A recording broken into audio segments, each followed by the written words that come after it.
Hello friends, आज जो हम चैप्टर करने वाले हैं वो है हमारी वही क्लास 11th का जो हम पॉल साइंस का कर देते हैं। Chapter number first, constitution why and how. आखिर कॉन्स्टिट्यूशन क्यों बना और कैसे बना। ठीक है, तो हमने ये तो पढ़ लिया था पूरा कि क्यों बना। ठीक है, अब हम देखने वाले हैं कि आखिर ये कैसे बना, कि how was the Indian constitution made, कि इंडियन कॉन्स्टिट्यूशन बना कैसे था।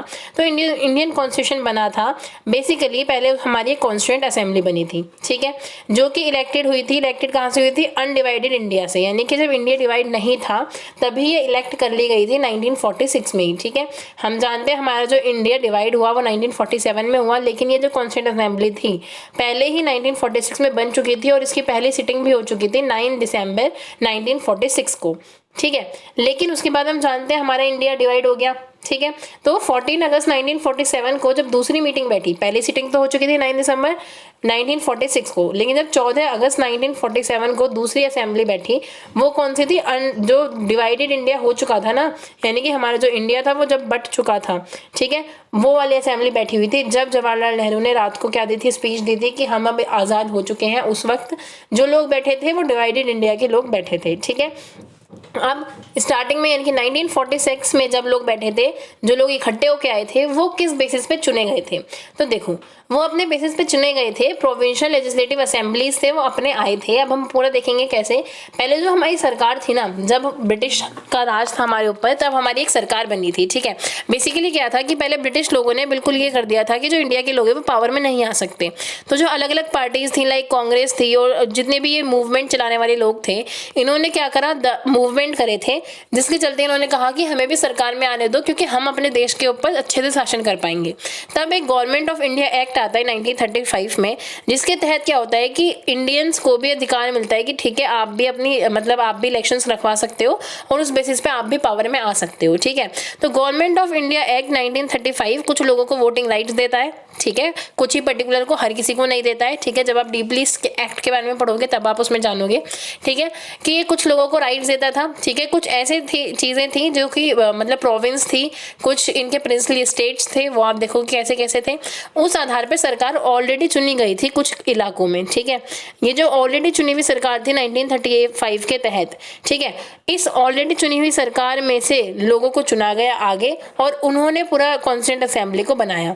ठीक है, तो आई होप कि आपको ये पूरा सिस्टम समझ में आ गया होगा। क्या है, देखो कि गवर्नमेंट ऑफ इंडिया 1935 के तहत एक सरकार बनी अलग अलग इलाकों में।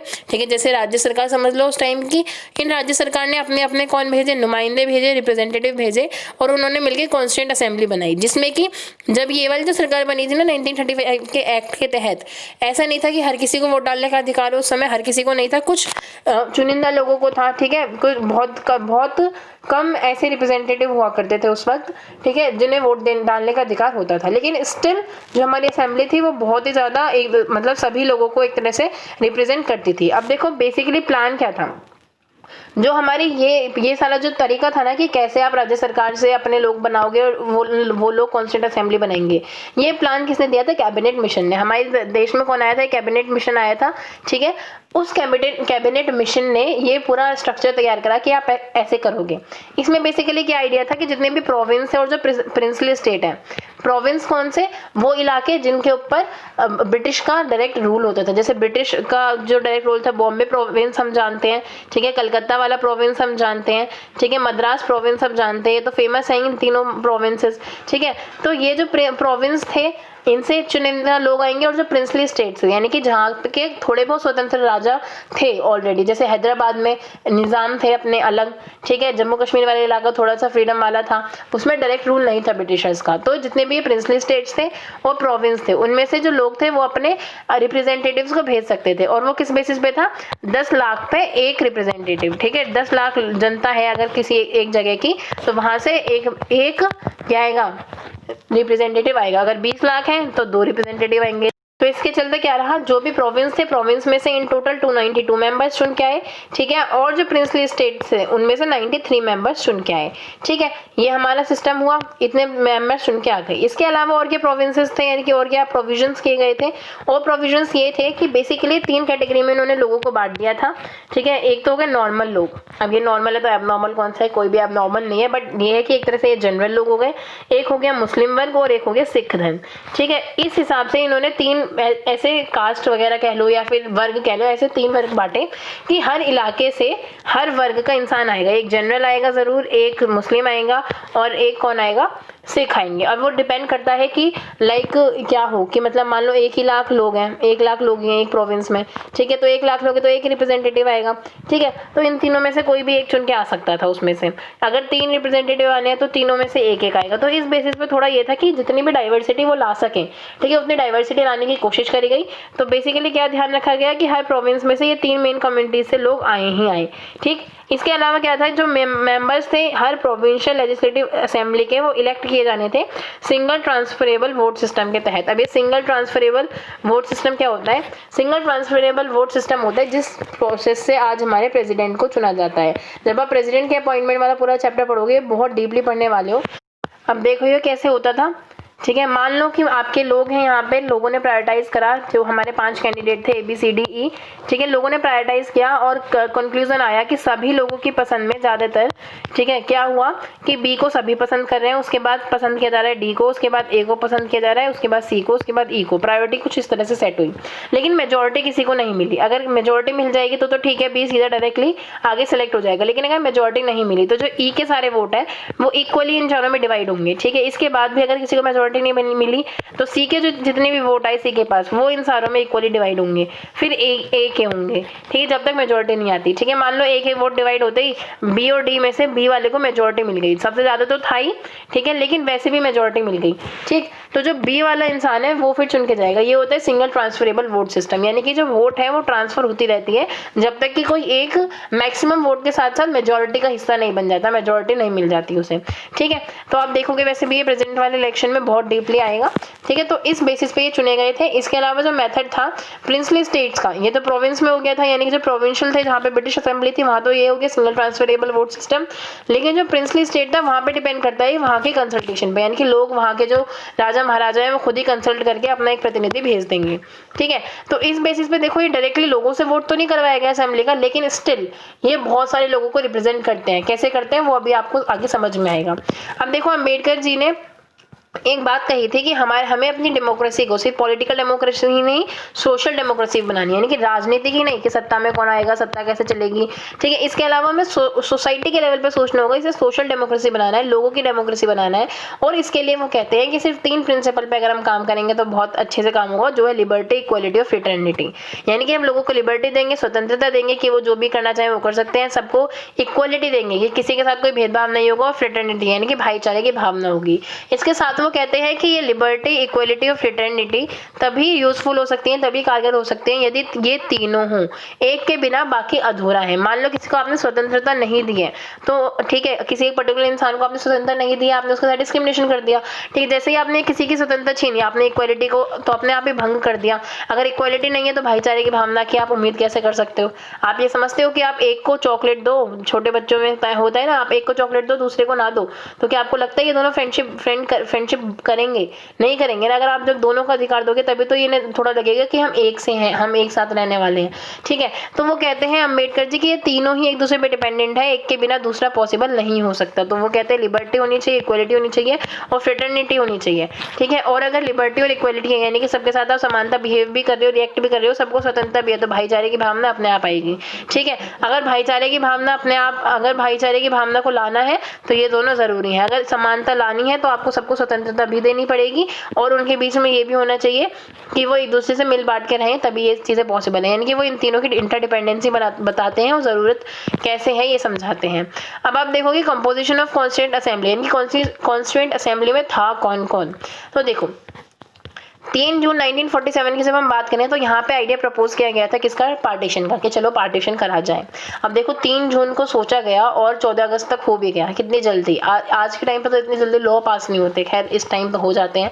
अभी जैसे मेजोरिटी में हमारी गवर्नमेंट होती है, अगर कोई मेजोरिटी में ना हो, ठीक है, अगर किसी की मतलब गठबंधन की सरकार हो तो इतनी जल्दी तो काम होते ही नहीं, लेकिन यहाँ पे एक कंट्री के पार्टीशन जैसा डिसीजन इतनी जल्दी ले लिया गया, तो चलो वो तो बात अलग है। तो जितने भी लोग 3 जून 1947 के डिसीजन के बाद, ठीक है, पाकिस्तान वाले एरिया में आए थे, यानी कि जैसे बांग्लादेश वाला एरिया अलग हुआ था हमसे, ठीक है, जो हमारा क्या है ईस्ट वाला जो पाकिस्तान बना था और जो वेस्ट वाला पाकिस्तान बना था, मेन पाकिस्तान, जो लोग इन असेंबलीज जो लोग इन इलाकों से आए थे उस कॉन्स्टिट्यूंट असेंबली में, अब वो जा चुके थे, ठीक है, अब वो लोग जा चुके, ठीक है। इन टोटल अब हमारे पास कितने लोग बच गए? सिर्फ 299 लोग बच गए थे, ठीक है, जब ये वाले लोग और ये वाले लोग हट गए। यानी कि यहाँ बांग्लादेश में जितने भी ढाका वगैरह से लोग आए थे उस टाइम, यहाँ से लद्दाख से जितने भी लद्दाख नहीं, जो मतलब लाहौर से जो लोग आए थे, ठीक है, लाहौर वाले लोग वापस मतलब चले गए, तो कॉन्स्टिट्यूंट असेंबली से चले गए। तो इन शॉर्ट हमारे पास कितने लोग टोटल मेंबर बच गए? वो बच गए सिर्फ 299। उसके बाद 26 नवंबर 1949 को पूरा काम कंप्लीट हो चुका था हमारा, ठीक है। देखो 1946 से मीटिंग बैठ गई, ठीक है, 1949 में हमारा ये बन चुका था पूरा ड्राफ्ट एक तरह से, ठीक है। उसके बाद 24 जनवरी 1950 को, यानी कि हमारे संविधान लागू होने से पहले, रिपब्लिक डे से पहले 2 दिन पहले साइन करे गए उस पे। तो साइन कितने लोगों ने करे? उस टाइम कौन लोग प्रेजेंट थे? सिर्फ 284 लोग प्रेजेंट थे। उनके रीजन बहुत सारे हो सकते हैं, कुछ लोग इस प्रोसीजर के बीच में मतलब कुछ की डेथ हो गई थी, कुछ लोगों का क्या हुआ कि वो लोग उस टाइम प्रेजेंट ना हो पाए। तो इन शॉर्ट साइन कितनों के करे गए? 284 मेंबर्स के साइन करे गए, ठीक है। और फिर फाइनली 26 जनवरी 1950 को ये लागू हो गया संविधान पूरे हमारे देश में। हम ये जानते ही हैं, इसे अच्छे से सेलिब्रेट भी करते हैं। सोचने वाली बात यह है कि जब ये हमारा संविधान बनाया जा रहा था तब हमारा जो देश था बहुत ज्यादा वायलेंस होकर गुजर रहा था। पार्टीशन की वजह से बहुत सारा सब कॉन्टिनेंट में, यानी कि हमारे उपमहाद्वीप में बहुत सारी दिक्कतें थी, लेकिन इंटेलिजेंस से क्या थी कि हमारे लोगों ने इससे क्या लिया, यानी कि जो हमारे संविधान निर्माता थे, जो हमारे कॉन्स्टिट्यूएंट फ्रेमर्स थे, उन्होंने इससे सही लेसन लिया और ये इमेजिन किया कि आगे कभी फ्यूचर में ऐसा ना हो, उसके लिए वो सारे प्रोविजंस अभी कर दें। उन्होंने बहुत ही धैर्य के साथ काम करा उस टाइम, ठीक है। और उन्होंने कॉन्स्टिट्यूशन में ये चीज़ें रखी कि जो नया कॉन्सेप्ट होगा ना सिटीजनशिप का, वो सारी ये चीज़ें सिक्योर करेगा कि जो माइनॉरिटी ग्रुप है, जैसे मुस्लिमों को फियर ही तो था एक तरह से जब उन्होंने कहा कि वो पार्टीशन करना चाहेंगे। वो बात अलग है कि जिन्ना का कितना पर्सनल उसमें अपना मोटिव था, जिन्ना अपने आप को पावर में रखना चाहते थे, इसलिए उन्होंने पार्टीशन करा। बहुत सारे आप कॉन्सेप्ट पढ़ोगे आगे, लेकिन अगर मेन ऐसा कोई रीजन देखें जिसे हम सुधार भी सकते हैं, दैट इज कि माइनॉरिटी का फियर। तो ये कंसेप्ट रखा गया कि हमारे कॉन्स्टिट्यूशन में कि कभी भी ऐसा ना हो आगे जाके कि माइनॉरिटी फियर में हो, तो माइनॉरिटी की सिक्योरिटी और रिलीजियस आइडेंटिटी के बेसिस पे कोई भी सिटीजनशिप नहीं होगा, यानी कि माइनॉरिटी सिक्योर रहेगी और धर्म के आधार पर हम कभी आगे सिटीजनशिप नहीं देंगे। ऐसा नहीं है कि कोई हिंदू है तो ही सिटीजन बन रहा है,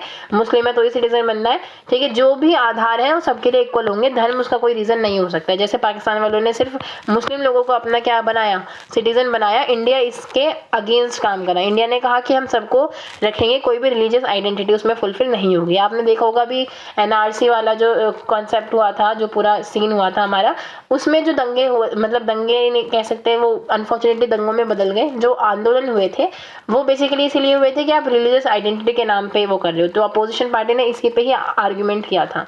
तो इस पे जो हमारी गवर्नमेंट है उसने डिफेंड किया था कि मतलब कोई भी संविधान का ऐसा प्रोविजन नहीं है जो कि सरकार को रोक सके किस काम के लिए, कि वो सिटीजनशिप में कुछ अमेंडमेंट्स नहीं कर सकती है, कुछ चेंजेस नहीं कर सकती। तो इस तरह से गवर्नमेंट ने डिफेंड किया कि हमने कुछ भी असंवैधानिक नहीं करा है। बाकी आपकी अपनी जजमेंट है कि आप इसे कैसे देखते हैं। बात होती है, हमने ओवरव्यू तो देख लिया कि कॉन्स्टिट्यूएंट असेंबली में कौन कौन थे, लेकिन हमें ध्यान देने वाली बात है कि जो यूनिवर्सल सफरेज था, यानी कि हर अडल्ट पर्सन एक पर्टिकुलर एज के बाद हर अडल्ट पर्सन, चाहे वो अमीर है, गरीब है, एजुकेटेड है, अनएजुकेटेड है, जॉब करता है, अनएम्प्लॉयड है, कोई भी है, वो सब वोट देंगे। तो इस आधार पर तो हमारे लोग नहीं चुने गए थे, लेकिन स्टिल एक सीरियस अटेम्प्ट किया गया था, यानी कि तो पूरी कोशिश करी गई थी कि हर तरह का रिप्रेजेंटेशन हो सके वहाँ पे। हर धर्म के लोग थे वहाँ पे रिप्रेजेंटेशन के लिए, हर स्कीम से मतलब हर तरह के लोग आते थे। अगर आप देखोगे इसके अलावा 28 शेड्यूल कास्ट के मेंबर्स थे वहाँ पे। इसके अलावा अगर हम देखें पॉलिटिकल पार्टी कौन सी डोमिनेशन में, कांग्रेस थी। आप सब जानते हैं कि कांग्रेस का डोमिनेशन था कहाँ पे, आपके कॉन्स्टिट्यूएंट असेंबली में। कांग्रेस अपने आप में इतने सारे आइडियाज़ को लेके चलती थी, ठीक है। जब आप 12th क्लास में भी पढ़ोगे पूरा कि किस तरह से ये पूरा चलता है, कांग्रेस का डिवाइडेशन होता है बाद में जाके, ठीक है। तो पहले कांग्रेस का क्या वो था, मतलब क्या माइंडसेट था, उनका माइंडसेट था कि जितने भी अपोजिशन वो है ना पोल्स हैं, या फिर कहो जितने भी लोग विरोध करते हैं, हम उनकी भी बातें सुने और उनका जो जो अच्छा है वो अपने अंदर ढाल लें, ठीक है। इतनी लिबरल पार्टी थी पहले, ठीक है। तो इसलिए कांग्रेस में अपने आप में इतनी ज़्यादा विविधतापूर्ण सोसाइटी थी, इतनी ज़्यादा डाइवर्सिफाई एक पार्टी थी जिसकी वजह से हर तरह के लोग उसमें थे, हर विचार के लोग वहाँ पे थे। और उस टाइम कोई विप नहीं होती थी। विप मतलब कि एक पार्टी के लोग एक ही चीज़ को समर्थन करेंगे, ठीक है। सब लोग वहाँ पे एक इंडिपेंडेंट की तरह अपना बिहेव कर सकते थे, अपना अच्छा या बुरा बता सकते थे। अब वो ये लड़की क्वेश्चन पूछ रही है कि अगर मान लो कि यूनिवर्सल एडल्ट सफरेज होता है, यानी कि हर एक वोट देता है, तो क्या आपको लगता है कि जो नेता हैं, जो हमारी कॉन्स्टिट्यूंट असेंबली बनी थी, उससे कुछ अलग कॉन्स्टिट्यूंट असेंबली बनती है, यानी कि वो नेता चुन के नहीं आते जो उस टाइम चुन के आए? तो बेसिकली ऐसा नहीं है, ठीक है। क्यों, कैसे हम ये पता लगाते हैं? क्योंकि जब हम देखते हैं कि हमारा पहला इलेक्शन होता है ना, जब किसके बाद, जब 1950 में हमारा रूल लागू होता है, पूरा संविधान लागू होता है, उसके बाद 1551 और 52 में जो हमारा क्या होता है, हमारा पहले इलेक्शन होते हैं, तो ज़्यादातर कॉन्स्टिट्यूंट असेंबली के लोग ही चुन के आते हैं, जो कि एक तरह से टिक कर देती है बात कि जिन्होंने कॉन्स्टिट्यूंट बनाया था, जिन्होंने कॉन्स्टिट्यूशन बनाया था, वो क्या थे, लोगों की ही पसंद थे, ठीक है। बाकी जो लोग मानने लगे थे इस चीज़ को, वो भी था बहुत ज़्यादा एक्सेप्टेबल चीज़। अब डेलिब्रेशन का प्रिंसिपल, यानी कि जो बातचीत चर्चा होती थी, उसका सिद्धांत कैसा था, जो जितने भी ये बात वगैरह करते थे, कार्य करते थे, कैसे बेसिकली करते थे। तो हर कॉन्स्टिट्यूंट असेंबली का बेसिकली क्या था कि वो रिप्रेजेंटेटिव थी, ठीक है। भले ही परफेक्टली नहीं हो, परफेक्टली क्यों नहीं कह सकते, क्योंकि यूनिवर्सल एडल्ट सफरेज नहीं हुआ था, लेकिन वो रिप्रेजेंटेटिव थी। तो हर कोई जो चर्चा करता था वो बेसिकली बात करता था हर एक डाइवर्सिफाइड सोसाइटी में, यानी कि एक सोसाइटी जो इतनी बड़े विभेदों के साथ हो, इतने सारी डाइवर्सिफिकेशन के साथ हो, सबका मत रखा जा सके, उसका ख्याल रखा जाता था। आप देखोगे कि हमारे जो नेता थे इतने इन्होंने सूझबूझ के साथ काम किया कि शायद ही कभी किसी ने अपना पर्सनल, जो होता है ना पर्सनल, अपने आप को आगे बढ़ाना, पर्सनल मोटिव को शायद ही कभी किसी ने नोटिस किया था। सभी लोग एज अ वर्ग तो रिप्रेजेंट करते ही थे अपने अपने वर्गों को, मतलब एक मुस्लिम को तो रिप्रेजेंट करता ही था, एक हिंदू को तो रिप्रेजेंट करता ही था, ठीक है। एक एससी वाला एससी कम्युनिटी को रिप्रेजेंट करते ही थे, साथ में एक नेशन की एक वाइड सोच के साथ भी चलते थे कि एज अ नेशन हमें कैसा दिखाना है, एज अ नेशन हमें हमारी आइडेंटिटी क्या होनी चाहिए। अगर हम बात करें तो हर आइडिया पे, प्रिंसिपल पे ज़्यादातर डिफरेंसेस थे। कैसे कि इंडिया को सेंट्रलाइज होना चाहिए या डिसेंट्रलाइज होना चाहिए, यानी कि जो केंद्र है वो ज़्यादा पावरफुल होना चाहिए या जो राज्य हैं वो ज़्यादा पावरफुल होने चाहिए। इसके अलावा स्टेट का और सेंटर का रिलेशन कैसा होना चाहिए, जुडिशरी के पास क्या पावर होनी चाहिए, कॉन्स्टिट्यूशन के पास, क्या संविधान के पास प्रॉपर्टी का अधिकार होना चाहिए कि वो प्रॉपर्टी ले किसी की भी, ठीक है, किसी को भी कुछ भी ऐसा कुछ कर दे। या फिर इसके अलावा जितनी भी चीज़ें थी, जो भी मॉडर्न स्टेट को बनाने के लिए लागू किया गया था, सब डिस्कस हुआ था बहुत ही अच्छे से। लेकिन सिर्फ एक आइडिया ऐसा था जिसपे कि ज़्यादा डिबेट नहीं हुई, सबने एग्री ही कर दिया, वो था यूनिवर्सल एडल्ट सफरेज वाला, कि हर सिटीजन एक पर्टिकुलर एज के बाद एज तक पहुंचने के बाद, चाहे वो किसी भी कास्ट का हो, धर्म का हो, कुछ भी हो, मतलब आप ये कई बार सुन चुके होंगे लाइंस, ठीक है, वो वोट डाल सकता है। इस आइडिया पे किसी को कोई आर्ग्यूमेंट नहीं था, ज़्यादातर सभी ने इसको एक्सेप्ट कर लिया था, तो इस पर कोई खास डिबेट नहीं हुई। इसके अलावा हर चीज़ पे डिबेट हुई है, हर एक मैटर पे, हर एक पॉइंट पे डिबेट हुई है। और बेसिकली किस आइडिया पे काम कर रहे थे, पब्लिक रीजन के आइडिया पे काम कर रहे थे। पब्लिक रीजन क्या होता है? पब्लिक रीजन एक ऐसी चीज़ होती है जिसमें कि तुम अपने पॉइंट को सिर्फ कहते नहीं हो, तुम उस पॉइंट को रीजन के साथ एक बैकअप देते हो कि सामने वाला किस तरह से फिर उसे एग्री करेगा। सामने वाला एग्री तभी तो करेगा हमारे पॉइंट को जब मैं उसे एक रीजनेबल रीजन दूंगी, एक कारण दूंगी उस काम को करने के लिए। सिर्फ मैंने कह दिया कि जाओ यहाँ पे, ठीक है, और ये काम करो, या मतलब कुछ भी, फॉर एग्जाम्पल आप कह दो कि हमने कह दिया कि आप एक इंसान से मैं मना कर रही हूँ कि तुम इस टॉपिक पर नहीं लिखोगे, ठीक है। अब अगर वो मेरी रेस्पेक्ट करता होगा तो ठीक है, वो मान लेगा, एक बार मान लेगा, 2 बार मान लेगा। लेकिन जब आप बात कर रहे हो कि उसका लिखना बहुतों पे इम्पैक्ट डाल सकता है, तो वो सोचेगा भाई मैं क्यों ना लिखूं, ठीक है। तो सिर्फ कॉन्स्टिट्यूंट असेंबली में से स्टेटमेंट नहीं मार दिए गए कि ये करो, ये मत करो, ये करो, ये मत करो, जी नहीं। हर कोई आर्ग्यू कर सकता था, हर कोई रीजन दे सकता था, ठीक है। तो ये पब्लिक रीजन होता है जिसमें कि आप एक आर्ग्यूमेंट्स के साथ, एक सेट ऑफ आर्ग्यूमेंट्स के साथ, पर्टिकुलर लॉजिक्स के साथ सामने वाले को समझाते हो कि ये इसलिए मत करो, इसलिए मत लिखो, इसलिए मत ये करो, या जो भी चीज़ें, ठीक है, कि ये मानो ये मत मानो, इसका एक पर्टिकुलर रीजन देना। और साथ में कोशिश करना कि मैक्सिमम से मैक्सिमम लोग उस चीज़ में हामी भर दे। ये नहीं है कि मान लो 51 लोग बैठे हैं, मतलब 50 लोग बैठे हैं अगर असेंबली में, तो अगर 26 ने भी मान लिया तो ठीक है, और 24 को तुम कोई वैल्यू ही नहीं दे रहे हो, ऐसा नहीं होना चाहिए। वो कोशिश करते थे कि 50 में से कम 45 तो मान ही जाएं, मतलब मैक्सिमम जितना वो रीच कर सके। ऑब्वियसली हर किसी के व्यूज सेम नहीं होते, तो ज़रूरी नहीं है कि 50 में से 50 ही मान जाए हर एग्रीमेंट पे, बट एटलीस्ट 45, 40, ठीक है, इतना तो रखना चाहिए, 35 कम से कम, ठीक है। इतना ये वाला रेशो तो बहुत अजीब हो जाता है, और इस पर काम करना बहुत ही ज़्यादा अनरिलायबल हो जाता है, जो कि वेग सा काम लगता है। लेकिन बेसिकली इनका आइडिया था कि आप सबके रीजन देके, लॉजिकल रीजन देके तब उस बात को आगे बढ़ाते थे, ठीक है। अब इंडिया का कॉन्स्टिट्यूशन इतना इंपॉर्टेंस रखता है कि इसे हिस्ट्री में इस तरह से याद करा जाना चाहिए जैसे फ्रेंच और अमेरिका का जब रिवॉल्यूशन हुआ था और फिर उसके बाद फ्रेंच और अमेरिकन रिवॉल्यूशन के बाद उनके कॉन्स्टिट्यूशन लिखे गए थे, ऐसे इंडिया का कॉन्स्टिट्यूशन भी इतनी इंपॉर्टेंस रखता है और इतने अच्छे से ये काम किया गया था कि हमें उसे याद करना चाहिए। अब देखो, ये प्रेसिडेंट है कॉन्स्टिट्यूंट असेंबली के, प्रेसिडेंट कौन थे? राजेंद्र प्रसाद थे और ड्राफ्टिंग कमेटी के जो हेड थे वो BR अम्बेडकर साहब थे। ठीक है, तो वो एक दूसरे को ग्रीट कर रहे हैं। तो इसमें डॉक्टर राजेंद्र प्रसाद कहते हैं कि अम्बेडकर साहब ने बहुत ही डिवोटेडली यानी कि बहुत अच्छे डिवोशन के साथ काम करा, एक इतनी अच्छी ज़ील शो करी है, इनकी इतना उत्साह के साथ इतनी डिवोशन के साथ काम किया है, इतना लग के काम किया है कि अगर इन्होंने सिद्ध कर दिया कि हमने इनका चुनाव एज अ ड्राफ्टिंग कमेटी का हेड अच्छे से किया और इन्होंने इस चीज़ को फुलफिल किया और ये यादगार बनाया। फिर वो ये भी कहते हैं कि इसके अलावा यही नहीं कि हम सिर्फ चेयरमैन को ही प्रेज़ करें, जितने भी मेंबर्स थे उन्होंने भी बहुत अच्छा काम करा कि हमें उन सबको प्रेज़ करना चाहिए। अब प्रोसीजर देखोगे काम कैसे होता था। तो बेसिकली काम के लिए कैसे करते थे कि जो कॉन्स्टिट्यूंट असेंबली थी ना वो डिवाइडेड थी बहुत सारी कमेटीज़ में। बेसिकली 8 बड़ी कमेटीज़ बनाई गई थी जिनके हेड कौन कौन थे? ज़्यादातर जवाहरलाल नेहरू, राजेंद्र प्रसाद, सरदार पटेल, BR अम्बेडकर, ये सब लोग थे। और मज़े की बात यह है कि ये लोग भी ऐसा नहीं था कि एक दूसरे से हमेशा सहमत होते थे। जैसे BR अम्बेडकर गांधी जी के बिल्कुल खिलाफ थे। ठीक है, गांधी जी के बहुत सारी वैल्यूज़, मतलब गांधी जी को बहुत सारे स्टैंड्स पे वो एग्री नहीं करते थे, डिसएग्री करते थे। जैसे उन्हें लगता था कि गांधी जी ने इतना काम नहीं करा शेड्यूल कास्ट के लोगों के लिए, दलितों के लिए, जितना वो कर सकते थे। ठीक है, ये BR अम्बेडकर की सोच थी। इसके अलावा देखो तो नेहरू और पटेल में बहुत ज़्यादा वो चलता था कि नेहरू कुछ कहते हैं, पटेल कुछ कहते हैं। ठीक है, तो इसलिए क्या था कि इनके जो हेड थे, ये सोचो कि इनके जो हेड थे इन्हीं के आइडियाज़ नहीं मिलते थे तो कितनी डाइवर्सिफाई हमारे पास व्यूज़ आए होंगे, हर तरह के व्यूज़, तभी तो हम इनकलकेट कर पाए, अपने पास ले पाए और काम कर पाए। अब बात यह है कि इतने सारे बिटर यानी कि इनके कड़वे रिएक्शंस के बाद भी इन लोगों ने एक साथ काम करा। एक साथ काम करा किसके लिए? एक देश के लिए, एक ऐसे इंटरेस्ट के लिए जो कि पर्टिकुलर किसी एक पीपल का, एक कम्युनिटी का इंटरेस्ट नहीं था बल्कि पूरे देश का इंटरेस्ट था यहाँ पे।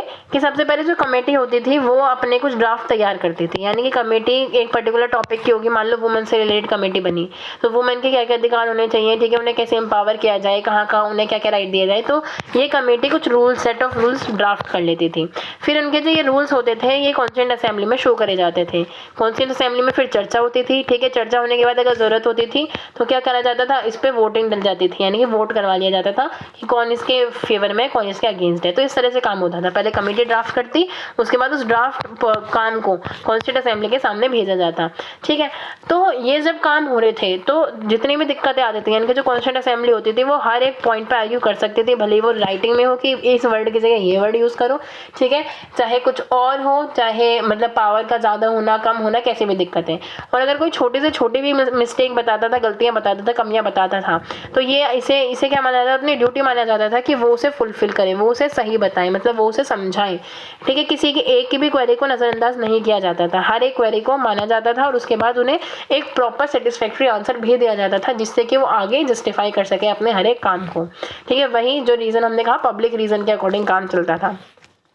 अब क्या है, इनहेरिटेंस ऑफ नेशनलिस्ट मूवमेंट, हमारे कॉन्स्टिट्यूशन का चलना और कॉन्स्टिट्यूशन का कितना अच्छा बनना, ये बेसिकली इस पे भी निर्भर करता था कि ये नेशनल मूवमेंट का इनहेरिटेंस था, यानी कि हमने कहाँ से लिया। ये नेशनलिस्ट मूवमेंट से हमने बहुत कुछ सीखा। आप बात करोगे कि 1946 में हमने कुछ स्टार्ट करे आइडियाज़ और 1947 में बिल्कुल हमारी आज़ादी हो गई और 1950 तक हमने ये बना लिया। तो क्या इतने सारे आइडियाज़ हमने एकदम सोच लिए थे? जी नहीं। जब मूवमेंट चल रहा था उसी वक्त हम क्या करते थे, चर्चा चलती रहती थी, क्वेश्चन उठते रहते थे कि इंडिया को जब आज़ाद हो जाएगा तो इंडिया कैसा होना चाहिए, कैसा नहीं होना चाहिए। उससे जो आंसर निकल के आए थे, ठीक है, उस कमेटी से, उन डिस्कशन से जो आंसर निकल के आए थे वही आगे जाके क्या हुआ था, मेन बेसिक शेप लिया था हमारे कॉन्स्टिट्यूशन में। हमारे जो मेन सिद्धांत बने थे उससे ही बने थे। और इन आइडियाज़ की मेन समरी क्या था, जो ये हमारा उद्देश्य प्रस्ताव था, ऑब्जेक्टिव रेजोल्यूशन जो आया था ना, उद्देश्य का जो प्रस्तुत करी थी जवाहरलाल नेहरू ने 1946 में, जिसमें कि बेसिकली बताया था कि हमारी असेंबली का मेन एम क्या है, हमारे जो कॉन्स्टिट्यूशन है उसका मेन आइडिया क्या होने वाला है, वो उन्होंने जवाहरलाल नेहरू ने बहुत ही ब्यूटीफुली उस पर डिज़ाइन करके लिखा था, जो कि आपके बाद में थोड़ा प्रियम्बल जो आपका बनता है ना, वो प्रियम्बल वो ऑब्जेक्टिव रेजोल्यूशन से ही निकल के आता है। ठीक है, आप देखोगे आपके हर बुक की स्टार्टिंग में, खासकर एनसीईआरटी की हर बुक की स्टार्टिंग में आपको प्रियम्बल दिखता है और आपको एक ड्यूटीज़ का चार्ट भी मिलता है लास्ट में या फर्स्ट पेज पे। ठीक है, प्रियम्बल तो हमेशा ही दिखेगा, तो आप उसे पढ़ना, उसमें वो सारी चीज़ें हैं, सारी चीज़ें इनकलकेट करी जाती हैं। ठीक है, जो भी इंडिया की क्वालिटीज़ बताते हैं। ठीक है, तो वो क्या हुआ था, वो रेजोल्यूशन जवाहरलाल नेहरू के द्वारा आया था और उसके बाद सबने उस पर विचार रख के उसे सहमत किया था। उसमें बेसिकली आइडिया पूरा दे रखा था कि हम लोग क्या कमिटमेंट्स दे रहे हैं कि हम सबको समानता देंगे, स्वतंत्रता देंगे, डेमोक्रेसी होगी, सोवर्निटी होगी। सोवर्निटी यानी कि संप्रभुता, यानी कि सत्ता हमारी देश के लोगों की सत्ता देश के ऊपर ही होगी, यानी कि हमारी सत्ता हम ही लोगों के ऊपर होगी, ये उसे सोवर्निटी कहते हैं। कॉस्मोपॉलिटन आइडेंटिटी, यानी कि जब बहुत सारे विचारों के लोग एक साथ मिलते हैं और उनकी एक पहचान बनती है, उसे कॉस्मोपॉलिटन आइडेंटिटी कहते हैं। तो जो संविधान था ये सारी चीज़ें कंफर्म कर रहा था। अब देखो कॉन्स्टिट्यूशन सिर्फ एक भूल भुलैया रूल्स और प्रोसीजर्स का नहीं था, एक मोरल कमिटमेंट भी स्थापित करता था लोगों का और गवर्नमेंट का लोगों के लिए कि हम मोरली किस चीज़ को करने के लिए बाध्य हैं। उन्होंने खुद अपने ऊपर ये बाउंडेशन लगाई थी कॉन्स्टिट्यूशन में ये लिख के कि हम लोगों के लिए इतना काम करेंगे। अब ये बच्चे आपसे क्वेश्चन पूछ रही है कि अगर मान लो हमारी आज़ादी 1947 की जगह 1937 में होती या फिर 1957 में होती, तो आपको क्या लगता है कि हमारा संविधान और हमारा जो आज का इंडिया है वो बहुत अलग होता?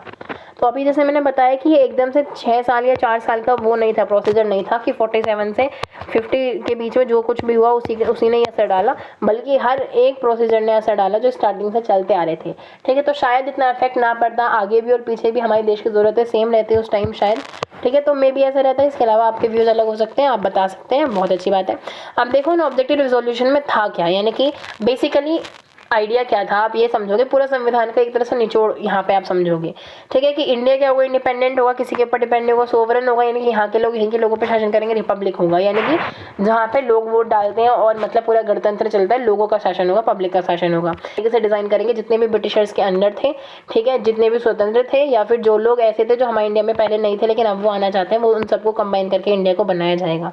इसके अलावा बोलते हैं कि यूनियन के अंदर जितने भी यूनिट्स होंगे, यानी कि जैसे स्टेट यूनिट हो गया, यूनियन टेरिटरी हो गया, ये सब ऑटोनॉमस यूनिट होंगी, यानी कि इनके पास अपनी पावर होगी, अपने खुद की गवर्नमेंट फंक्शन कर सकती है, सिवाय उन चीज़ों के जो कि यूनियन लिस्ट में उन्होंने डाली है। आपको पता है 3 तरह की लिस्ट होती है, नहीं पता तो आप इस बुक में बहुत आराम से डीपली पढ़ोगे कि 3 तरह की लिस्ट होती है, यूनियन लिस्ट, स्टेट लिस्ट और कंकरेंट लिस्ट। यूनियन लिस्ट वो टॉपिक्स रखती है जिसपे रूल कौन बनाएगा, यूनियन यानी कि देश की केंद्र सरकार बनाएगी। स्टेट लिस्ट वो जिसमें स्टेट गवर्नमेंट बनाती है, और कंकरेंट वो जिसमें दोनों मिलकर बनाती है। तो वो कह रहा है कि उन सारे चीज़ों में जो स्टेट है वो ऑटोनॉमस रहेगा, यानी कि खुद के पास उसकी पावर रहेगी, सिवाय उन टॉपिक्स हैं जो यूनियन के अंडर आते हैं। ठीक है, इसके अलावा आगे क्या दे रखा है कि जितनी भी पावर और अथॉरिटी है जो भी सोवरेन इंडिया को मिलेगी, इंडिपेंडेंट इंडिया को मिलेगी, वो लोगों से आएगी, यानी कि अगर लोगों की सहमति है तो वो कोई सरकार सत्ता में रह सकती है, लोगों की सहमति नहीं है तो सरकार सत्ता में नहीं रह सकती, सरकार गिर जाएगी। तो जितनी भी शक्ति है वो लोगों से आती है और कहीं से नहीं आती है, किसी एक पर्टिकुलर इंसान से नहीं आती है। इसके अलावा वो कहते हैं कि वो इंडिया के लोगों को क्या गारंटी करते हैं, सिक्योरिटी देंगे, वो सोशल लेवल पे, इकोनॉमिकल लेवल, पॉलिटिकल लेवल पे जस्टिस होगा। ठीक है, यानी कि सबके साथ न्याय किया जाएगा, समाज में भी आर्थिक रूप से भी कोशिश करी जाएगी कि अमीर गरीब की खाई को कम किया जाए, और पॉलिटिकली भी हर कोई वोट दे सके। इक्वलिटी ऑफ स्टेटस होगा, सबके जो स्टेटस है वो सेम रखने की कोशिश करी जाएगी, सबको इक्वल अपॉर्चुनिटीज़ देंगी, कानून के सामने सब लोग समान होंगे, फंडामेंटल राइट्स होंगे जैसे फ्रीडम ऑफ स्पीच, यानी कि बोलने का अधिकार, अगर किसी को क्रिटिसाइज़ करना है क्रिटिसाइज़ करो, अच्छा बोलना है अच्छा बोलो, तारीफ करनी है तारीफ करो, जो मन करे वो करो। ठीक है, एक्सप्रेशन यानी कि अपनी बातों को कैसे भी रख सकते हैं, वो जिस किसी में चाहे उसमें विश्वास रख सकते हैं, जैसा भी फेद है, यानी कि कोई भी धर्म नहीं बताएगा, कुछ ये नहीं बताएंगे कि ये धर्म मानो ये धर्म मत मानो, जो मन करे वो करो, जैसे पूजा करनी है वैसे पूजा करो, जो काम करना है वो काम करो, जो सोसाइटी से या फिर जिस एसोसिएशन से जुड़ना है उस संस्था से जुड़ो, जो एक्शन करना है वो करो, लेकिन हाँ पब्लिक मोरालिटी का ध्यान रखते हुए और लॉ की मोरालिटी का ध्यान रखते हुए। यानी कि जो कुछ ऐसी मोरालिटी कॉन्स्टिट्यूशन ने स्थापित करनी है कि आप दूसरे के अधिकार को नहीं छीन सकते, उन सबका ध्यान रखते हुए आप ऐसा कर सकते हो। इसके अलावा वो कहते हैं कि माइनॉरिटी के अधिकार, बैकवर्ड लोगों के अधिकार, ट्राइबल कम्युनिटी के अधिकार के लिए जो गवर्नमेंट है या फिर जो काम वो जो सरकार है वो क्या करेगी, एडिक्वेट व्यवस्था करेगी कि उनके अधिकारों का भी संरक्षण। इसके अलावा जितना भी लैंड पोर्शन है जो कि इंडिया के अंदर आ रहा है, ठीक है, चाहे वो हवा है, पानी है या समुद्र है, उसके सोवरेन राइट्स यानी कि उस पर वहीं के लोगों की सत्ता हो, ये सारी चीज़ें, और जितनी भी टेरिटोरियल इंटीग्रिटी यानी कि एकता के साथ उसे अपने ही देश में जोड़े रखने के लिए सारे काम करेगी सरकार, जितने भी लॉ के तहत और फिर न्याय के तहत सिविलाइज सोसाइटी में वो कर सकती है कि एक सिविलाइज नेशन में, एक सभ्य राष्ट्र को अपने देश की ज़मीन को बचाने के लिए, हवा को बचाने के लिए, समुद्र को बचाने के लिए जो जो काम करने चाहिए वो सब वो कर सकती है। जैसे मान लो एक तरह से इंटरनेशनल सिक्योरिटी की बात करते हैं। इसके अलावा वो कह रहा है कि जितने भी हमारे इंडिया के अंदर जो लैंड आएगी वो ध्यान रखेगी कि पूरी दुनिया में शांति बनी रहे और वेलफेयर रहे दुनिया का। हाँ, यानी कि हम बेफालतू में कभी युद्ध नहीं करेंगे, अगर कोई युद्ध करता है तो फिर हम अपनी सुरक्षा के लिए वो कर सकते हैं, ठीक है, लेकिन सामने से कभी हम वेलफेयर से हटेंगे नहीं, ये हमारे इंडिया कॉन्स्टिट्यूशन कहता है।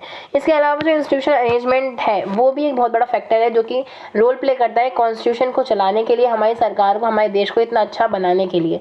ये इंस्टीट्यूशनल अरेंजमेंट क्या है, हमारे देश में बेसिकली बेसिकली हमारे आइडिया में ये देखा गया कि संस्थाएं जितनी भी इंस्टीट्यूशन बनाई जाए ना, वो ऐसी हो कि किसी एक की पावर ना दूसरों को ओवरकम ना कर सके। वो इस तरह से डिज़ाइन करा जाए कि एक की पावर दूसरे को संभाल के रखें, ठीक है। कोई भी एक इतनी ज़्यादा पावरफुल ना हो जाए कि वो बाकी सबको तहस नहस कर दे। एक बैलेंस होना ज़रूरी है। उस बैलेंस के लिए क्या करा, दो तरीके से हमारे यहाँ डिवाइडेशन करा, किसका, सरकार ने अपनी पावर्स का, ठीक है।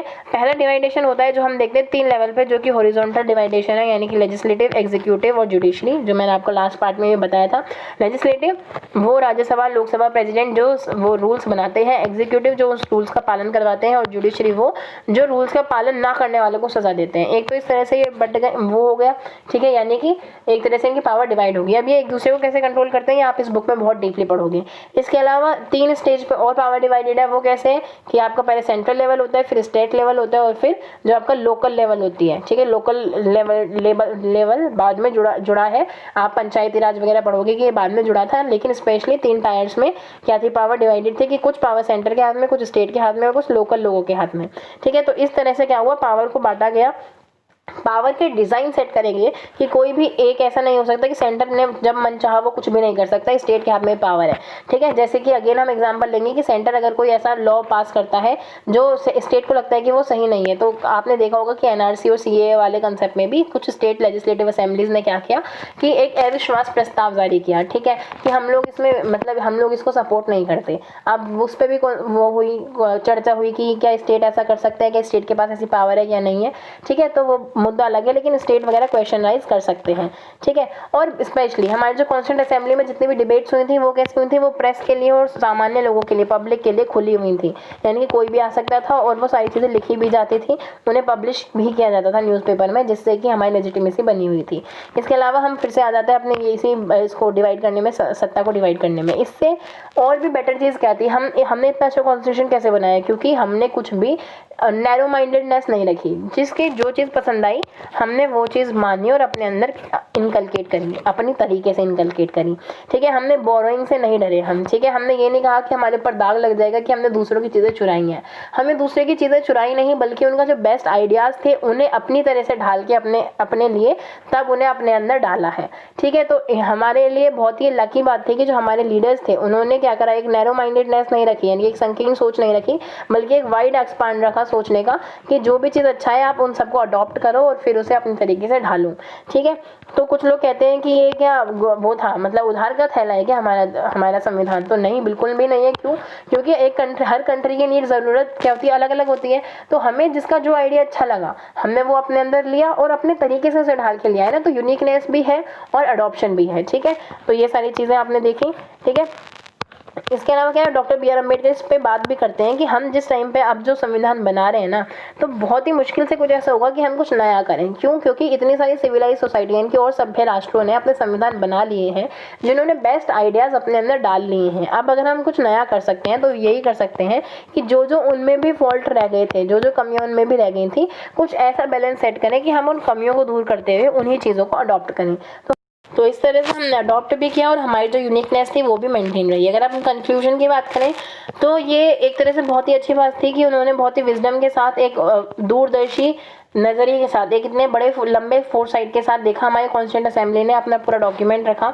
उन्होंने पूरी कोशिश करी कि जितने भी हाईएस्ट एस्पिरेशन थी लोगों की, जो भी उन्होंने पहले वादा करे थे, जो भी फंडामेंटल वैल्यूज़ थी, जो सिद्धांत थे, जो उनके मूल भावना थी, उन सबको उन्होंने कोशिश करी कि वो हमारे कॉन्स्टिट्यूशन में रख सकें, ठीक है। इतने टिपिकली कॉन्स्टिट्यूशन होने के बावजूद, इतना बड़ा डॉक्यूमेंट होने के बावजूद ये आज तक सर्वाइव कर पाया और अच्छे से सर्वाइव कर पाया है। जबकि हमें पता है कि कुछ संविधान ऐसे हैं, कुछ देशों के संविधान ऐसे हैं जो कि केवल उस कागज़ पे रह गए हैं जिस कागज़ पे वो बने थे। इसके अलावा हमारा ये डॉक्यूमेंट जो है वो इतना यूनिक है कि कुछ लोगों ने इसके, सभी लोगों के लिए या फिर काफ़ी लोगों के लिए एक ऐसा एग्जाम्पल भी था। हम जानते हैं कि साउथ अफ्रीका के लोगों ने काफ़ी कुछ हमसे अडॉप्ट किया था, क्योंकि हमारा संविधान पहले बन गया था, उनका बाद में बना था, तो उन्होंने एज एन एग्जाम्पल हमें रखा था। इसके अलावा जो बेसिकली बेस्ट चीज़ है वो कि हमने सही बैलेंस किया इंस्टीट्यूशंस के बीच में, ठीक है। सबकी सत्ताओं को ऐसे इक्वली बांटा कि कोई भी एक पावरफुल ना बन सके और सारा काम आसानी से हो भी सके। इतना हैपेजर्डली काम नहीं हुआ था, यानी कि ये नहीं था कि बस रख दिए कोई भी चीज़, बल्कि हमने टेंटेटिव अरेंजमेंट अरेंजमेंट्स करे थे, यानी कि सही अरेंजमेंट्स किए थे। उसके बाद हमने लोगों की जो वैल्यू थी, लोगों की जो लॉन्ग टाइम चीज़ें थी, उस चीज़ को ध्यान में रखते हुए इस काम को करा था। आप अब आगे के चैप्टर्स में पढ़ोगे कि किस तरह से अरेंजमेंट्स हुए, किस तरह से हमने पूरा सेट रखा। ठीक है, अब देखो हम कहते हैं कि हमने बाकी सारी चीज़ों से जो बेस्ट चीज़ें थी, यानी कि बाकी सारे देशों से जो बेस्ट चीज़ें थी वो ली। किससे हमने क्या लिया? ब्रिटिश कॉन्स्टिट्यूशन से हमने लिया first pass the post system, कि जो सबसे आगे को जो सर्वाधिक वोट लेगा वो जीत जाएगा, जो कि हम अपने लोकसभा के इलेक्शंस में देखते हैं, वो हमने उनसे लिया। ठीक है, इसके अलावा ब्रिटिशर्स से क्या लिया हमने? Parliamentary form of government. हमें पता है ब्रिटिशर्स ने हमारे पर शासन किया था, उस टाइम पार्लियामेंट थी, उसी पार्लियामेंट को हमने आगे चला ही कंटिन्यू करा। Idea of rule of law, कि जो शासन होगा, जो लॉ का शासन होगा वही माना जाएगा, यानी कि जो लॉ के तहत काम करेगा वही होगा, बाकी कुछ नहीं होगा। वरना पहले क्या था हमारे देश में? राजा महाराजा थे भाई, जिसका जो मन करता था वो मान लेते थे अपने अकॉर्डिंग, लेकिन उसके बाद क्या हुआ? सबसे बड़ा क्या होगा? लॉ होगा। इसके अलावा institution of the speaker and his और हर रोल, यानी कि आप जानते हैं लोकसभा और राज्यसभा के स्पीकर्स होते हैं और उनके पास काफी सारे पावर्स होती हैं। वो पावर्स आप बाद में डीपली पढ़ोगे, उन पावर्स को भी हमने ब्रिटिश इंस्टीट्यूशन से ही लिया है, ब्रिटिश कॉन्स्टिट्यूशन से लिया है। इसके अलावा किस तरह से लॉ बनाए जाएंगे, लॉ मेकिंग का प्रोसीजर क्या होगा, किस तरह से पहले लोकसभा में बिल आएगा, फिर राज्यसभा में जाएगा, फिर प्रेसिडेंट के पास जाएगा, ये प्रोसीजर भी हमने किससे लिया है? ब्रिटिश कॉन्स्टिट्यूशन से लिया है। ऑब्वियसली एज इट इज नहीं लिया है, थोड़े बहुत चेंजेस के साथ।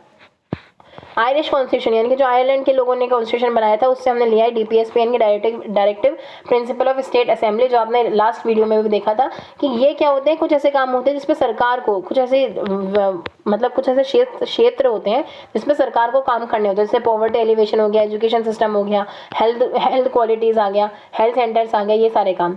इसके अलावा फ्रेंच से हमने क्या लिया? लिबर्टी, इक्वालिटी और फ्रेटर्निटी, जो आपने फ्रेंच रिवॉल्यूशन 9th में भी पढ़ा था। उनका मेन आइडिया था लिबर्टी, इक्वालिटी और फ्रेटर्निटी, हमने उनसे अडॉप्ट किया है ये आइडिया।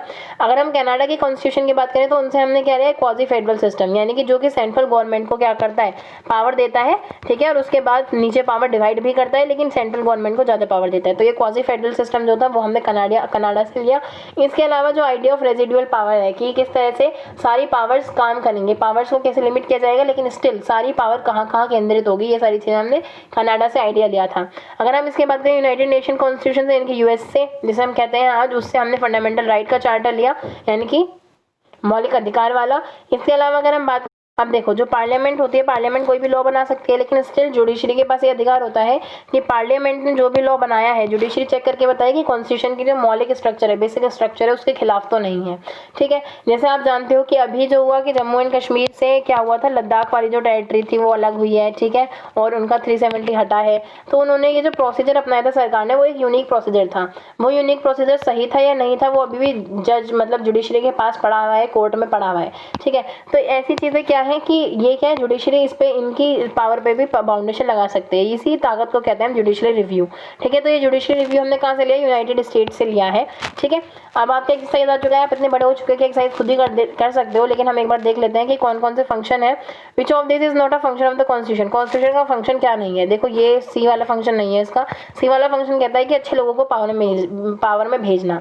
एक्चुअली ये पावर किसके पास है कि हम अच्छे लोगों को पावर में भेजें? ये है लोगों के पास। संविधान इसमें कुछ नहीं कर सकता, हमने जिसे चुन लिया संविधान तो उसे पावर दे देगा। ठीक है, बात डिपेंड करती है पब्लिक की, पब्लिक कौन से वोट करती है। बाकी पब्लिक को गारंटी राइट तो कॉन्स्टिट्यूशन देता ही है। ठीक है, स्फेयर ऑफ पावर की पावर किसके पास कितनी है, ये भी कॉन्स्टिट्यूशन ही तय करता है। और एक शेयर्ड वैल्यू हो, यानी कि कुछ ऐसी भावना हो जो सभी माने, ये भी कॉन्स्टिट्यूशन तय करता है। लेकिन अच्छे लोग सरकार में है, ये तो भाई लोगों के हाथ में, कॉन्स्टिट्यूशन के हाथ में नहीं है। ठीक है, इसके अलावा बात करी जा रही है कि इनमें से क्या है, which of the following is a good reason. एक अच्छा रीजन है जिसमें हम कह सकें जो कॉन्स्टिट्यूशन है वो पार्लियामेंट से ऊपर है। अच्छा रीजन क्या है? ये यही है कि जो कॉन्स्टिट्यूशन है वही स्पेसिफाई करता है how parliament is to be framed and what are its powers. कि हमने कहा कि कॉन्स्टिट्यूशन पार्लियामेंट से ऊपर है, किन आधारों पर कह सकते हैं हम? तो कौन सा बेस्ट आधार है? बेस्ट आधार यही है कि कॉन्स्टिट्यूशन क्या कहता है, कॉन्स्टिट्यूशन ने बताया है कि पार्लियामेंट कैसे बनेगी और पार्लियामेंट कैसे पावर यूज करेगी, वो कॉन्स्टिट्यूशन ने बताया है। ठीक है, ना कि कॉन्स्टिट्यूशन मतलब बाकी सारे जो रीजन है वो वेग हैं, आप पढ़ सकते हैं, आपको पता चल जाएगा। आप ट्रू फॉल्स देखोगे कि क्या सही है क्या गलत है। कि कॉन्स्टिट्यूशन क्या है? एक रिटन डॉक्यूमेंट है जो बताता है कि गवर्नमेंट की पावर कैसे है और वो बनेगा कैसे। जी हाँ, सही है। ठीक है, क्या कॉन्स्टिट्यूशन सिर्फ एग्जिस्ट करता है एक डेमोक्रेटिक कंट्री में? क्या मोनार्कल में कॉन्स्टिट्यूशन नहीं होता? जी नहीं, ये गलत है। ऐसे बहुत सारे आपको देखने को मिलेंगे जहाँ मोनार्की है लेकिन कॉन्स्टिट्यूशन है, राजा भी है और संविधान का पालन भी होता है। ठीक है, कॉन्स्टिट्यूशन एक लीगल डॉक्यूमेंट है जो कि आपको आइडियल्स और वैल्यूज नहीं देता, does not deal with ideals and values. तो ये गलत है भाई, देता है वो वैल्यूज और आइडियल्स के कुछ सिद्धांत तय करता है कि आप क्या कर सकते हैं क्या नहीं नहीं कर सकते। इसके बाद देखिए कॉन्स्टिट्यूशन सिटीजन को एक आइडेंटिटी देता है, जी हाँ एक आइडेंटिटी देता है। आपने लास्ट वीडियो में पढ़ा था कि किस तरह से पॉलिटिकल आइडेंटिटी होती है, ठीक है, ट्रेडिशनल आइडेंटिटी होती है, मोरल आइडेंटिटी होती है, ठीक। उससे पहले हमसे कुछ भी हो, लेकिन एक कॉन्स्टिट्यूशन के आने के बाद हम एक सिटीजन हो जाते हैं जो इक्वल पावर के हैं। अब हमें रीजंस देने हैं इन स्टेटमेंट को सपोर्ट करते हुए। पहला वो कह रहा है कि the constituent assembly did not represent the Indian people since it was not elected by all citizen. आपको बताना है कि ये सही है, करेक्ट है, इनकरेक्ट है, और रीजन देना है कि कॉन्स्टिट्यूंट असेंबली क्या था, वो लोगों की चॉइस नहीं थी, लोगों को रिप्रेजेंटेशन नहीं कर रहा था, क्योंकि लोगों ने वोट ही नहीं करा। तो आप अगर फेवर में हो तो आप बताओ क्यों, नहीं हो तो क्यों। बेसिकली मेरे अकॉर्डिंग तो भाई ये गलत है, क्योंकि वो रिप्रेजेंट कर रहा था, क्योंकि ज़्यादातर जो चीज़ें थी वो जो प्रोविंशियल स्टेट से भी आए थे, चुन चुन के जहाँ से भी आए थे, वहाँ पे भी लोगों ने डायरेक्टली इनडायरेक्टली वोट किया था। और हम जानते हैं कि 51 52 का जो इलेक्शन हुआ था उसमें भी ज़्यादातर लोग वही थे, और तभी ये लोग मान पाए। बाकी आप इसका भी रीज़न दे सकते हो कि भाई यूनिवर्सल अडल्ट सफरेज नहीं था, तो इसलिए हम कह सकते हैं कि वो लोग रिप्रेजेंटेशन नहीं कर रहे थे। आपकी अपनी चॉइस है। आप ये भी रीज़न दे सकते हो कि कांग्रेस इतनी डाइवर्सिफाई थी, और खासकर ये मुस्लिम जो था कि मुस्लिम, सिख और जनरल लोगों में सीट डिवाइडेड थी। इसके अलावा 23 सीट एससी से थी, तो पूरी रिप्रेजेंटेशन का ख्याल तो रखा ही गया था। बी ओ कह रहा है कि जो कॉन्स्टिट्यूशन मेकिंग थी वो इन्वॉल्व नहीं कर रही थी मेजर डिसीजन को, क्योंकि जो जनरल कंसेंसस था वो तो पहले ही आ चुका था बेसिक फ्रेमवर्क में। यानी कि इन लोगों ने पहले ही जो हमारा प्रीएम्बल था, एक प्रीएम्बल तो बाद में ड्राफ्ट हुआ, बट कह लो कि ऑब्जेक्टिव रिजोल्यूशन जो नेहरू जी ने पास करवाया था वो उन्होंने पहले ही हामी भर दी थी। तो हमारे लोगों ने ज़्यादा डिसीजन वगैरह करे ही नहीं, डिस्कशन नहीं करे, कोई मेजर फैसला लिया नहीं गया। तो ये गलत है मेरे अकॉर्डिंग तो, क्योंकि हर एक पॉइंट पे बहुत ज़्यादा बहस हुई थी, और उसके बाद हर चीज़ को इनकलकेट करने में बहुत सारी दिक्कतें आती हैं, जिस पे डिसीजन हुए थे और बहुत ही सारे डिसीजन हुए थे। फिर वो कहते हैं कि हमारे यहाँ पे हमारा जो कॉन्स्टिट्यूशन है वो बहुत ही कम ओरिजिनल है, क्योंकि हमने सब कुछ तो बोरो किया है। मैं इसके अगेंस्ट हूँ, इनकरेक्ट है मेरे लिए स्टेटमेंट। क्यों? क्योंकि मैं मानती हूँ, बल्कि हमने ये पढ़ा भी है। बाकी आपकी चॉइस भी है, क्योंकि भाई डेमोक्रेसी है, जो आपके व्यूज़ हैं वो रखिए, ठीक है। लेकिन द थिंग इज कि कॉन्स्टिट्यूशन हमने सिर्फ बोरो ही नहीं करा है, उसकी ओरिजिनलिटी इसलिए मेंटेन्ड है क्योंकि हमने उसे अपने तरीके से ढाल के तब उसे किया है। अगर आप इसके अलावा बात करें, वो एग्जाम्पल कह रहा है कि आप बताओ कि the constitution was made by credible leaders who commanded people's respect. आपको रीजन बताना है कि आपको क्यों लगता है कि कॉन्स्टिट्यूशन उन लोगों के द्वारा बनाया गया था जो लोगों की रेस्पेक्ट पाते थे, यानी कि लोग उनका सम्मान करते थे।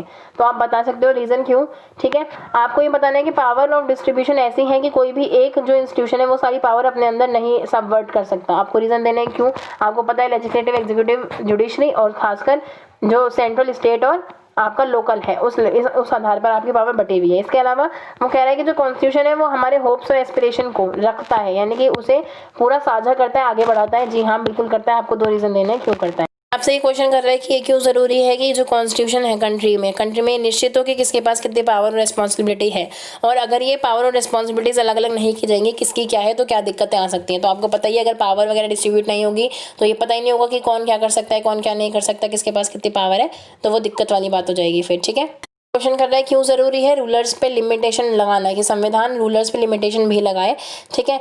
या ऐसा भी हो सकता है कि in there be constitution that give no power to at all to the citizen, कि वो सिटीजन को कोई पावर ही ना दें। तो पहला भाई कि वो लगाना ज़रूरी है, लिमिटेशन लगाना ज़रूरी है। ऐसा ना हो कि वो लोगों के खिलाफ ही काम करना शुरू कर दे। और क्या ऐसा कॉन्स्टिट्यूशन हो सकता है जो सिटीजन को पावर ना दे। तो हम देखते हैं कि नेपाल में जो कॉन्स्टिट्यूशन बने थे वो लोगों को पावर नहीं दे रहा था स्टार्टिंग में, इसलिए वो नहीं माना गया, ठीक है। लेकिन कॉन्स्टिट्यूशन तो बनाना कि देखो कॉन्स्टिट्यूशन बेसिकली क्या है, एक ग्रुप है रूल्स का एक सेट है, रूल्स की एक बुक है। अब वो रूल्स कैसे भी हो सकते हैं, उसे ही आप कॉन्स्टिट्यूशन कहते हो। कॉन्स्टिट्यूशन अपने आप में ये नहीं कहता है कि उन्हें सिटीजन को पावर भी दो, ये भी दो, वो भी दो। वो बात अलग है कि आप जब डिफाइन करने लग जाओ कि अच्छा कॉन्स्टिट्यूशन क्या है और गलत कॉन्स्टिट्यूशन क्या है, ठीक है। कौन सा सप्रेसिव है और कौन सा प्रोग्रेसिव है, वो आपको डिसाइड करना है। लेकिन कॉन्स्टिट्यूशन तो सारे ही हैं, ठीक है। जापानीज कॉन्स्टिट्यूशन की बात करिए, जब वो बना था तब जो यूएस के आन में थी वो जापान में ही थी, और यूएस की गवर्नमेंट को जो रूल पसंद ना हो वो जापान वाले लोग उस समय अपने पास नहीं रख सकते थे। आपको क्या लगता है कि उनका जो कॉन्स्टिट्यूशन था वो सही तरीके से बना? जी नहीं, क्योंकि वो फ्रीडम ही नहीं थी कॉन्स्टिट्यूशन को बनवाने के लिए, ठीक है। और साथ में वो कह रहे हैं कि इंडिया ने इससे क्या डिफरेंट फेस करा। तो जब इंडियन लोग बना रहे थे तो उनके ऊपर कोई ऐसा पावर नहीं था कि ब्रिटिशर्स से उन्हें हामी भरवानी है, ठीक है। तो इसलिए ये डिफरेंट थे। अब क्वेश्चन पूछ रहा है, एक रजत है, वो क्वेश्चन ये पूछ रहा है कि ये जो बुक है ये 50 साल पुरानी है, ठीक है। मैं तो उस टाइम था भी नहीं, ठीक है, और उसकी भाषा है वो मैं समझ भी नहीं पाता। तो मेरे पास क्या रीज़न है कि मैं उसे मानूँ? तो एज अ टीचर आप क्या रिप्लाई करोगे? तो बेसिकली क्या है कि ये 50 साल पुराना तो है, लेकिन समय के साथ हमने क्या करें, उसमें चेंजेस करें, जो कि इसे लिविंग डॉक्यूमेंट बनाता है, ठीक है, एक जीवंत डॉक्यूमेंट बनाता है, ठीक है। कि इसमें चेंजेस हो सकते हैं। और जो ये टफ लैंग्वेज है वो भी तो समझाई जा रही है ना, ये ईजी लैंग्वेज में आपको ये पढ़ा तो रहे हैं, क्यों पढ़ा रहे हैं, जिससे आप संविधान को जान सकें। ठीक है, इसके अलावा कोई भी समय के साथ अगर नीड उठती है, जैसे रजत, अगर मान लो रजत की ही आगे जाके कोई नीड उठी, तो संविधान उसे भी टैकल करने की कोशिश करेगा और सरकार की ड्यूटी बनेगी कि वो संविधान को उस हिसाब से चेंज करे, जो भी ज़रूरतें हैं उस अकॉर्डिंग। ठीक है, अब क्या है, 3 स्पीकर्स हैं, उन्होंने संविधान पढ़ा, उसके बाद वो अपना एक्सपीरियंस शेयर कर रहे हैं। तो हरबन कह रहा है कि जो इंडियन कॉन्स्टिट्यूशन है वो पूरा फ्रेमवर्क है किसका, डेमोक्रेटिक गवर्नमेंट का। ठीक है, उसने सक्सीड करा, यानी कि वो सफल हुआ है। The Indian constitution succeeded in giving us a framework of democratic government, कि हमें डेमोक्रेटिक गवर्नमेंट देने में वो सक्सेस हुआ है, यानी कि वो सफल हुआ है। नेहा कहती है कि कॉन्स्टिट्यूशन हमें देता तो है लिबर्टी, इक्वलिटी और फ्रेटर्निटी, लेकिन आज तक भी ऐसा नहीं हुआ, इसलिए कॉन्स्टिट्यूशन फेल हुआ है। ठीक है, नाजिमा कहती है कि जो कॉन्स्टिट्यूशन है वो फेल नहीं हुआ है, क्योंकि मतलब कॉन्स्टिट्यूशन अपने आप में फेल नहीं हुआ है, कॉन्स्टिट्यूशन ने हमें मतलब डिसअपॉइंट नहीं करा है, हमने कॉन्स्टिट्यूशन को डिसअपॉइंट किया है।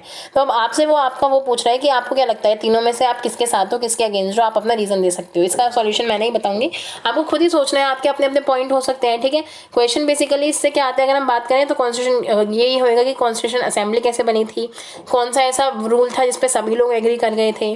ठीक है, आप कैसे कह सकते हैं कि जो असेंबली थी वो रिप्रेजेंटेटिव थी। ठीक है, ये सारे आइडियाज़ और किससे हमने क्या क्या लिए वो भी हमने एमसीक्यू में बहुत देखा है कि बहुत बार आते हैं कि किस कंट्री से हमने क्या क्या लिया। ये बेसिकली एग्जाम रिलेटेड क्वेश्चन थे, इंपॉर्टेंट क्वेश्चन थे। इसके अलावा तो ये बेसिकली एग्जाम रिलेटेड क्वेश्चंस थे, इंपॉर्टेंट क्वेश्चन थे। इसके अलावा जो भी आपकी क्वेरीज हैं वो आप पूछ सकते हैं। और हाँ, यहाँ पे इन्होंने बहुत ही अच्छी चीज़ दे रखी है जो कि मैंने भी देखी थी बाद में। ठीक है, मतलब मैंने ये सीरीज़ बाद में देखी थी, राज्यसभा टीवी की एक सीरीज़ है संविधान the making of constitution of India. अगर आपके पास टाइम हो तो आप इसे ज़रूर देखना, पूरा ये सिस्टम आपको समझ में आएगा। बहुत अच्छे से इन्होंने दे रखा है, मैंने भी एक्सपीरियंस किया, इनकी मैंने देखा था बाद में जब मेरे को टाइम मिला था। अभी आपके पास टाइम है ड्यू टू लॉकडाउन, अगर है तो आप उसे देख सकते हो। इसके अलावा मूवीज़ लाइक गांधी, सरदार, डॉक्टर भीम, बाबा साहेब अम्बेडकर, ठीक है, आप ये मूवीज़ देख सकते हो जिसमें कि आपको पूरा आइडिया समझ में आएगा, आप उस चीज़ को फील कर सकते हो कि क्या क्या सिचुएशन थी। और खासकर संविधान the making of constitution of India एक तरह से आपको ये पूरा चैप्टर समझा देगा, बल्कि इस आइडिया जो पूरा बेसिक आइडिया हम इतना कॉन्फिडेंटली कह सकते हैं ना कि हमारा संविधान इतना अच्छा बना है, उसका रीज़न आपको दे देगा। ठीक है, कोई क्वेरीज हो तो आप कमेंट सेक्शन में पूछ सकते हैं। Till then bye bye, take care, stay healthy, stay safe at home, bye bye.